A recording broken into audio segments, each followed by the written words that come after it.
X plus cos inverse y का मान क्या है? तो यदि sine inverse x plus sine inverse y equal to pi by 2 दिया हुआ है, cos inverse x cos inverse y आपसे पूछा जा रहा है, ठीक है। वी नो दैट, हम जानते हैं,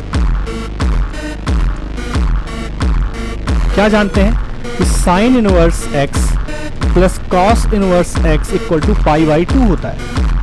नियम इनवर्स ट्रिग्नोमेट्री आप पढ़े हो, एक क्लास में ऑलरेडी इनवर्स ट्रिग्नोमेट्री पर भी एक प्रैक्टिस अच्छे से करवा चुका हूँ, उसको अगर देख लोगे तो बहुत सारे कॉन्सेप्ट वैसे भी क्लियर हो जाएंगे। तो sine inverse x plus cos inverse x equal to pi by 2 हम जानते हैं, वी नो दैट। अब दोनों का कंपेयर करो, इसका और इसका कंपेयर करो, तो दोनों का कंपेयर करोगे आप तो आपको मिलेगा कि साइन इनवर्स एक्स की जगह पे साइन इनवर्स एक्स लिखा है, पाई बाई 2 की जगह पे पाई बाई 2 लिखा है, बस कॉस इनवर्स एक्स की जगह पे यहाँ साइन इनवर्स वाई लिखा हुआ है। इसका मतलब साइन इनवर्स वाई इक्वल है कॉस इनवर्स एक्स के, ठीक है। अब मैं कहूंगा इसकी जगह पर यदि मैं ऐसे लिख दूं sine inverse y plus sine cos inverse y,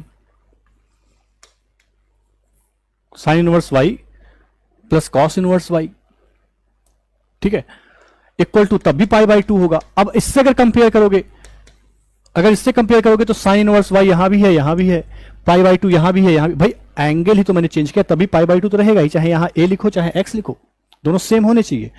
तो आप कहोगे कि इसका मतलब cos inverse y sine inverse x के बराबर है, तो इसी को हम ऐसे डायरेक्ट भी लिख सकते हैं, या sine inverse x equal to cos inverse y.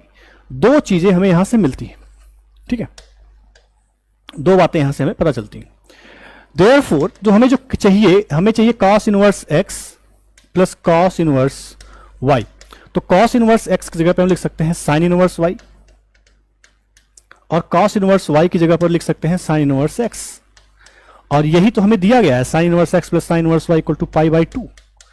तो यही तो हमारा आंसर हो जाएगा, cos inverse x plus cos inverse y equal to pi by 2, ठीक है। तो ये हो जाएगा हमारा आंसर। तो कौन सा आंसर सही है भाई? Option number A, pi by 2 आपका करेक्ट आंसर हो जाएगा, ठीक है। पाई बाई 2 आपका करेक्ट आंसर हो जाएगा।